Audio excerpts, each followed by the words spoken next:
Hello guys, வணக்கம் and welcome back to சிறப்பு media 2.0. நான் உங்கள் உதய். இந்த வீடியோவில் நம்ம இதை பற்றி பார்க்க போகிறோம் அப்படின்னு பார்த்தீங்கன்னா, பிக் பாஸ் சீசன் 8ஓட 13வது வாரத்துக்கான 4வது நாளுக்கான மதிய நேர ஓட்டிங் முடிவுகளை தான் இந்த வீடியோவில் முழுசாக பார்க்க போகிறோம். ஸோ இந்த வீடியோக்கு போகிறதுக்கு முன்னாடி நம்மளோட சேனலை சப்ஸ்கிரைப் பண்ணாதவங்க சப்ஸ்கிரைப் பண்ணிச்சுக்கோங்க. பக்கத்தில் ஒரு பெல் ஐக்கான் இருக்கும், அதையும் ப்ரெஸ் பண்ணி ஹாலில் போட்டுக்கோங்க. அப்போ தான் நாங்கள் அப்டேட் பண்ணுற ஒவ்வொரு வருஷம் ஒரு நோட்டிஃபிகேஷன் வந்து சேரும். அதை தாண்டி இந்த வீடியோ குறைஞ்சபட்சம் ஒரு 1000 லைக்கான எதிர்பார்க்குறோம். ஸோ லைக் போடுங்க, வீடியோ பாருங்கள். வாங்க இந்த வீடியோக்குள்ள வந்து போகலாம். இந்த வாரத்தில் தான் ஏகப்பட்ட ஃப்ளக்சுவேஷன் வந்து இருந்துட்டு இருக்கு. மேலே போகிறாங்க, கீழே வராங்க, அந்த மாதிரி யார் எங்கே போனாலும் நம்பர் 1 பொசிஷனில் நம்மளுடைய தீபக் அவர்கள் தான் வந்து இருந்துட்டு இருக்காரு. அவர் வாங்கிய ஓட்டுகளுடைய எண்ணிக்கை அப்படின்னு சொல்லி பார்க்கும்போது 81,600 ஓட்டுகளாகும். பர்சன்டேஜ் வைஸ் அப்படின்னு சொல்லி பார்க்கும்போது 15.12% இருந்துட்டு இருக்காரு நம்முடைய தீபக் அவர்கள். காலை நேரம் முடிவின் போது எப்படி அந்த பர்சன்டேஜ் ஆஃப் ஓட்டிங்ஸ் அப்படிங்கிறது இருந்துச்சோ அதே லெவலில் தான் வந்து பார்த்தீங்கன்னா மெயின்டைன் ஆகி இப்போ வரைக்குமே வந்து இருந்துட்டு இருக்கு.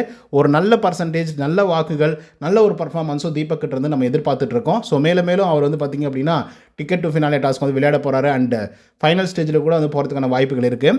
அதுக்கடுத்த செகண்ட் பொசிஷனில் ராணவ், அவர் வாங்கிய ஓட்டுகளோட எண்ணிக்கை அப்படின்னு சொல்லி பார்க்கும்போது 73,924 ஓட்டுகளாகும்.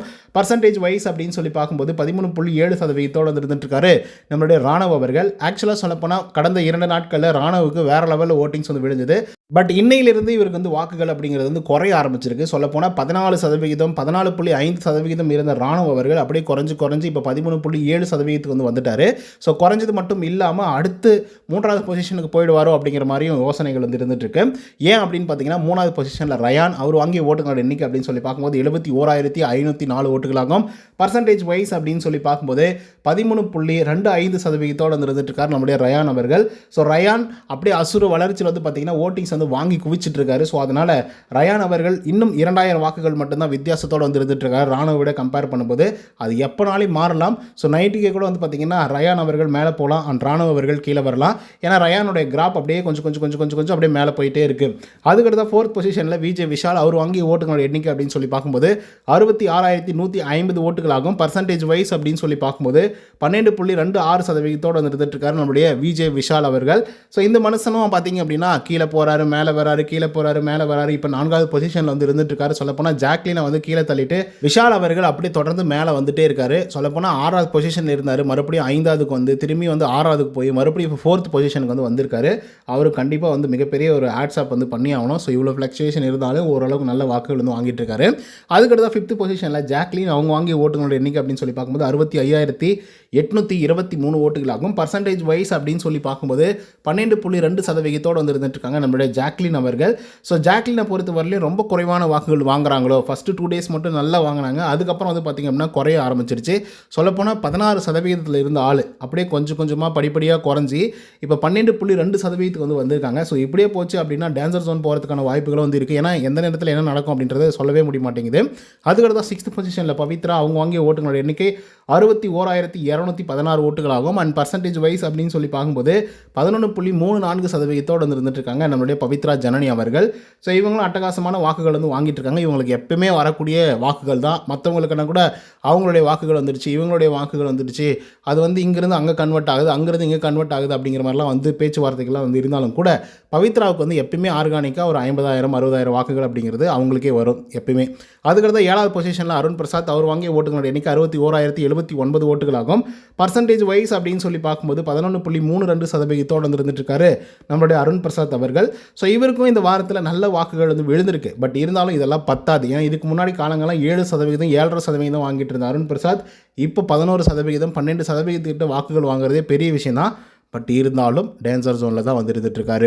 அதுக்கடுத்த 8வது பொசிஷனில் மஞ்சரி அவர்கள், அவர் வாங்கிய ஓட்டுகளோட எண்ணிக்கை அப்படின்னு சொல்லி பார்க்கும்போது 58,353 ஓட்டுகளாகும். பர்சன்டேஜ் வைஸ் அப்படின்னு சொல்லி பார்க்கும்போது 10.81% வந்து இருந்துட்டுருக்காங்க நம்மளுடைய மஞ்சரி அவர்கள். ஸோ மஞ்சரியை பொறுத்தவரையிலும் ஒரு நல்ல பிளேயர், ஒரு சூப்பரான ஒரு பிளேயர், பயங்கர தைரியமாக பேசக்கூடிய ஒரு பிளேயர், அதில் எந்த விதமான மாற்று கருத்துமே இல்லை. ஆனால் லாஸ்ட் வீக்கும் இந்த வீக்கும் ரொம்ப டைல்யூட் ஆகிட்டாங்களோ அப்படிங்கிற ஒரு யோசனை வந்து இருக்குது. ஏன்னா லாஸ்ட் வீக்கில் வந்து நல்ல பர்ஃபார்மன்ஸ் வந்து பண்ணாங்க மீன்ஸ் அந்த ஃப்ரீ ஸ்டாஸ்க்கு வந்து நடந்தது இல்லையா. அதுக்கு முன்னாடி வாரங்களில் வந்து நல்லா பர்ஃபார்மன்ஸ் பண்ணதுனால தான் அந்த வாரம், அதாவது ப்ரீ ஸ்டாஸ்கில் வந்து நல்ல வாக்குகள் வந்து வாங்கிட்டு இருந்தார். சொல்லப்போனால் வந்து 2வது பொசிஷனில் கூட வந்து இருந்தாங்க. பட் ப்ரீ ஸ்டார்ஸ்க்கு அப்போ எதுவுமே பண்ணலை. அதே மாதிரி இந்த வாரத்துலையும் பெருசாக வந்து கம்பேக் கொடுக்கல, எதுவுமே வந்து பேசும் பொருளாக மாறலை, ப்ரோமோவில் வரலை, சண்டைகள் வரலை, சச்சரவுகள் வந்து வரலை, அப்படியே ஸ்மூத்தாக வந்து அந்த கேமை வந்து கொண்டு போயிட்டுருக்காங்க. ஸோ அதன் காரணமாக வந்து பார்த்திங்கன்னா நம்மளுடைய மஞ்சரி அவர்களுக்கு ரொம்ப குறைவான வாக்குகள் வந்து விழுந்திருக்கும் அப்படிங்கிற மாதிரி வந்து தோணுது. அண்ட் சில இடங்கள் வந்து ரொம்ப அடம்ப்டாக ரொம்ப கத்தி பேசுகிறது, ஒரு மாதிரி இரிட்டேஷனாக ஆகிற அளவுக்கு வந்து பார்த்திங்கன்னா சில விஷயங்களை வந்து பண்ணுறாங்க. ஸோ அது வந்து பார்த்திங்க அப்படின்னா மஞ்சரிக்கு வந்து உகந்ததாக இல்லை. அண்ட் இன்னொரு விஷயம் என்னென்னா, மஞ்சரிக்கு வந்து முத்துக்குமரனுடைய ஓட்டிங்ஸ் வந்து கன்வெர்ட் ஆகுது அப்படின்ற விமர்சனம் லாஸ்ட் வீக்கில் வந்து இருந்தது. இந்த வாரத்தில் ஏன் கன்வெர்ட் ஆகலை அப்படிங்கிற ஒரு கேள்வி வந்து இருக்குது. பட் நேத்திலிருந்து மஞ்சரிக்கும் முத்துக்கும் மிகப்பெரிய அளவில் சண்டைகள் வந்து நடந்துகிட்ருக்கு. சொல்லப்போனால் ரயானுக்கும் முத்துக்கும் நடந்த பிரச்சனைகளில் காலையிலே அந்த பிரச்சனை வந்து முடிஞ்சு சாரியும் வந்து கேட்க ஆரம்பிச்சிட்டாங்க, கேட்டு முடிச்சிட்டாங்க அந்த பிரச்சனையை. ஆனால் அதுக்கப்புறம் வந்து மஞ்சரி அவர்கள் கரெக்டான நேரத்தில் சரியான பாயிண்ட்டை வந்து தூக்கி முத்துக்குமரனுக்கு எதிராக வந்து போட்டாங்க. ஸோ அதனாலே வந்து பார்த்திங்கன்னா ஒரு பெரிய பிரச்சனை வந்து உருவாகிச்சு மறுபடியும். ஸோ அதன் காரணமாக முத்துக்குமரனுக்கும் ஒரு மைனஸ் பாயிண்ட் ஆகிடுச்சு. ஏன்னா மக்கள் வந்து அந்த கோணத்தில் வந்து யோசிக்கவே இல்லை. சடனாக வந்து மஞ்சரி அவர்கள் அந்த பாயிண்ட்டை போட்ட உடனே ஆமாம் இல்லை அப்படின்னு சொல்லி எல்லாருமே யோசிக்க ஆரம்பிச்சிட்டாங்க. என்னென்னா அதாவது டெலிஃபோனிக் டாஸ்கில் வந்து யார் வந்து வேகமாக ஓடுறாங்களோ அவங்க தான் ரொம்ப கரேஜாக இருக்கக்கூடிய ஆட்கள் அப்படிங்கிற மாதிரி ஒரு வார்த்தையை வந்து சொல்லியிருப்பாங்க. ஸோ அந்த ஒரு வார்த்தையை சொன்னதுனால மஞ்சரிக்கு செம கோவம் வந்து அவங்க வந்து ஆப்போசிட்டாக வந்து பேசியிருப்பாங்க. ஸோ மேபி இவங்க 2 பேருக்குள்ளே நடந்த பிரச்சனையின் காரணமாக கூட மஞ்சரி அவர்களுக்கு வந்து வாக்குகள் அப்படிங்கிறது வந்து குறைஞ்சிருக்கலாம். சொல்லப்போனால் முத்துக்குமரனுடைய வாக்குகள் வந்து மஞ்சரிக்கு கன்வெர்ட் ஆகிறது ரொம்ப குறைஞ்சிருக்கலாம் அப்படின்றத நான் சொல்ல வரேன். அண்ட் இன்றைக்கி காலையில் கூட அதை பற்றி பயங்கரமாக பேசிகிட்டு இருந்தாங்க, அட்ரஸ் பண்ணிகிட்டு இருந்தாங்க. இந்த மாதிரி நீ பேசக்கூடாது மஞ்சரி அப்படின்னு சொல்லி முத்துக்குமரன் சொல்லியிருந்தார். அதுக்கு மஞ்சரி அவர்களும் வந்து சில விஷயத்தை வந்து எக்ஸ்ப்ளனேஷன் வந்து கொடுத்துட்டு இருந்தாங்க. ஸோ பார்ப்போம் என்ன விஷயங்கள் நடக்குது அப்படின்னு சொல்லி. பட் எண்ட் ஆஃப் தி டே அவங்க வந்து ரொம்ப குறைவான வாக்குகள் வந்து இருந்துகிட்ருக்காங்க. ஸோ கண்டிப்பாக வந்து மஞ்சரி அவர்கள் எவிக்ட் ஆக தான் போகிறாங்க. பட் ஒரு நல்ல பிளேயர், ஒரு சரியான பிளேயர். பட் இப்போ போனால் கூட பிரச்சனை கிடையாது, இன்னொரு 2 வாரங்கள் மட்டும் தான் இருக்குது. என்னென்னா இந்த வாரத்தை கடந்துட்டாங்க அப்படின்னா அந்த பணப்பொட்டியை தூக்கிட்டு போயிருந்துருக்கலாம். அதுதான் வந்து எல்லாருமே எதிர்பார்த்தாங்க. இப்போ லாஸ்ட் வீக்கில் வந்து ஜெப்ரி போனாப்பில், ஜெப்ரி இருந்திருந்தால் அந்த பணப்பொட்டியை தூக்கிட்டு போயிருந்தான் அப்படின்னா அவங்க கஷ்டப்படுறதுக்கு கண்டிப்பாக அது வந்து ரொம்ப யூஸ்ஃபுல்லாக வந்து இருந்திருக்கும். ஏன்னா கடன் கட்ட முடியல, சில நேரங்களில் வந்து ரோட்டில் நின்று கூப்பிட்டு என்னை வந்து அவமானப்படுத்துவாங்க, எங்கள் அம்மாவை அவமானப்படுத்துவாங்க அப்படிங்கிற மாதிரிலாம் சொல்லியிருப்பாப்பில் நம்மளுடைய ஜெப்ரி அவர்கள். ஸோ அந்த பணப்பொட்டியில் ஒரு 10 லட்சமோ இல்லை ஒரு 12 லட்சமோ இல்லை 15 லட்சமோ ஜெப்ரி எடுத்துகிட்டு போயிருந்தாங்க அப்படின்னா எல்லாருக்குமே மனப்பூர்த்தியாக ரொம்ப சந்தோஷப்பட்டிருப்பாங்க. பட் அதுக்கும் ஒரு பெரிய அளவில் காம்படிஷன் வந்திருப்பாங்கன்னு வச்சுக்கோங்களேன். இப்போ மஞ்சரி அவர்களுக்கும் அந்த ஒரு தாட் வந்து இருந்திருக்கும், கண்டிப்பாக வந்து இருந்திருக்கும். கண்டிப்பாக நம்ம வந்து ஃபைனல் ஸ்டேஜுக்கு வந்து போகுவோம், போனாலும் கூட வின் பண்ணுவோமோ அப்படின்ற மாதிரி ஒரு டவுட் வந்து இருந்திருக்கும். ஏன்னா இவங்க வெளியே ஒரு 30 நாள் இருந்து பார்த்துட்டு அதுக்கப்புறம் தான் வந்து பார்த்திங்க அப்படின்னா உள்ளர வந்து போயிருக்காங்க. அண்ட் விஜேஎஸ் வந்து இருக்கார் இல்லையா, விஜய் சேதுபதி, அவர் வந்து ஒவ்வொரு வாரமும் வந்து அட்வைஸும் வந்து கொடுக்குறாப்புல, நீங்கள் நல்லா ப்ளே பண்ணுறீங்க, சூப்பராக ப்ளே பண்ணுறீங்க அப்படின்னு சொல்லி. பட் அது எல்லா வாரங்களிலும் கை கொடுக்குமா அப்படின்னு கேட்டிங்கன்னா அப்படி கிடையாது. ஏன்னா எனக்கே வந்து நான் ரிவ்யூ பண்ணுறேன், எனக்கே வந்து ஃபஸ்ட் வீக்கில் எத்தனை பேர் இருந்தாங்க, அவங்களாம் யார், அவங்களெல்லாம் ரியலைஸ் பண்ணவே முடியல, அவங்க என்ன பண்ணாங்க இந்த பிக் பாஸ் வீட்டுக்குள்ளே அப்படின்ற மாதிரி நமக்கே வந்து தோணலை. ஸோ அப்படி இருக்கும்போது உள்ளே இருக்கிற வரைக்கும் தான் அதுக்கு வந்து ரொம்ப பாசிபிலிட்டிஸ், அவங்கள வந்து நல்லா ஞாபகத்துக்கு வச்சுக்கிறதா இருக்கட்டும், அதே மாதிரி அவங்களுக்கு கோட்டிங்ஸ் போடணும் அப்படின்னு நினைக்கிறதா இருக்கட்டும். ஒன்ஸ் வந்து மக்கள் முடிவு பண்ணிட்டாங்க வேணாம் அப்படிங்கிற மாதிரி கண்டிப்பாக வந்து அவங்கள வந்து எவிக் பண்ணி வெளியே அனுப்பிச்சிருவாங்க. பட் இந்த தடவை வந்து ஃபேராக நடக்க போதா இல்லை அன்ஃபேராக வந்து எவிக்ஷன்ஸ் நடக்க போதா அப்படிங்கிறத நம்ம பொறுத்து தான் பார்க்கணும். மேபி ஃபேராக நடக்கிறதுக்கான வாய்ப்புகள் இருக்குது. ஏன்னா அவங்க எதிர்பார்க்குறதும் விஜய் டிவியோட ப்ராடக்ட்ஸு மெயின்லி வந்து பார்த்திங்க அப்படின்னா நிறைய பேர் வந்து ஃபோக்கஸ் பண்ணுறாங்க, அது உங்களுக்கு நல்லா தெரிஞ்சிருக்கும். ஸோ அதனால் மஞ்சரியை முழு மனதோட 99.9% எவிக் பண்ணி அனுப்புறதுக்கான எல்லா வாய்ப்புகளும் வந்து இருந்துகிட்ருக்கு. அதுக்கப்புறம் ராணுவ பற்றி நம்ம சொல்லி ஆகணும். ஸோ ராணுவ வந்து நல்லா கேம் ப்ளே பண்ணிகிட்ருக்காரு, கை அடிப்பட்டு தான் இருக்குது. பட் இருந்தாலும் நான் வந்து என்னுடைய ஸ்பிரிட்டை வந்து விட மாட்டேன், அதே மாதிரி நான் கிவ் அப் பண்ண மாட்டேன் அப்படின்னு சொல்லி ஒவ்வொரு தடவையும் அவர் தன்னுடைய இன்புட்டை வந்து எப்பயுமே வந்து கொடுத்துட்டு தான் வந்து இருந்துகிட்ருக்காரு. ஸோ அதனால தான் அந்த மனுஷன் வந்து 4ஆவதோ 5ஆவதோ இடத்துல இருந்து டக்குன்னு முன்னேறி இப்போ செகண்ட் பொசிஷன் வந்து இருக்காருன்னு வச்சுக்கோங்களேன்.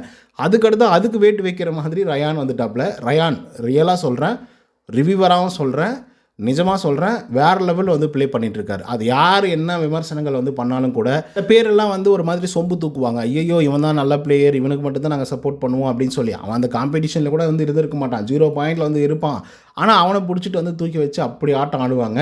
அது தப்பு கிடையாது. ஆனால் அவங்க வந்து சிறப்பாக விளையாடுறாங்க. இந்த வாரத்தில் என்ன அவங்களுடைய ப்ராக்ரஸ் என்ன, அவங்களுடைய ரிப்போர்ட் வந்து என்ன சொல்லுது, நல்லா ப்ளே பண்ணுறானா இல்லையா, டவுன்வேர்டில் வந்து இருக்கா இல்லை அப்வேர்டில் வந்து இருக்கா அப்படிங்கிறதெல்லாம் வந்து தெரியணும், அது தெரியப்படுத்தணும். அது நம்மளுடைய கடமை, ரிவ்யூவராக நான் வந்து சொல்லணும். ஸோ அதுக்காக தான் வந்து சொல்கிறேன். ரயான் வந்து நல்லா தான் ப்ளே பண்ணுறாரு. விஜேஎஸ் ரொம்ப எஃபெக்ட் எடுக்கிறாரு. விஜேஎஸ்ன்னு சொல்கிற பாருங்க, விஜே விஷால். ஸோ அவரும் இன்புட்டை வந்து கொடுக்குறாப்புல. அதே மாதிரி வந்து ரயான் அவரும் எஃபெக்ட் வந்து பார்த்திங்கன்னா போட்டுக்கிட்டே வந்து இருந்துகிட்ருக்காரு. ஸோ சூப்பர் தான் என்னை பொறுத்தவரையிலும் இந்த டிடிஎஃப் டாஸ்க் வேறு லெவல். பட் கேர்ள்ஸ் சைட்லேருந்து பெருசாக எஃபெக்ட் வந்து வரலையோ அப்படிங்கிற மாதிரி வந்து தோணுது. அதுக்கான ரீசன் மேபி வந்து டாஸ்க்கெல்லாம் கொஞ்சம் டஃப்பாக கூட வந்து கொடுக்கலாம். பட் சிமிலராக சின்ன சின்ன டாஸ்க்கும் வந்து வருது, ரொம்ப ஸ்மாலான டாஸ்க் கூட வந்து வருது. பட் அதில் கூட வந்து பெருசாக வந்து எஃபெக்ட் போடுற மாதிரி வந்து தெரில பெண்கள்கிட்ட. இவங்ககிட்ட ஓரியாட முடியல அப்படிங்கிற ஸ்டேஜில் தான் வந்து பார்த்திங்கன்னா பெண்கள்லாம் வந்து இருந்துகிட்ருக்காங்க. ஸோ பொறுத்திருந்து பார்ப்போம் என்ன விஷயங்கள் நடக்குது அப்படின்னு சொல்லி. ஓகே கைஸ், இந்த வீடியோவில் நிறைய விஷயங்களை வந்து டிஸ்கஸ் பண்ணியிருக்கோம். உங்களுக்கு பிடிச்ச கண்டஸ்டன்ட் யார் அப்படிங்கிறத கமெண்ட்ஸில் சொல்லுங்கள். இந்த வீடியோ உங்களுக்கு வந்து பிடிச்சிருந்தா லைக் அண்ட் சப்ஸ்கிரைப் பண்ண மறந்துடாதீங்க. நன்றி, வணக்கம்.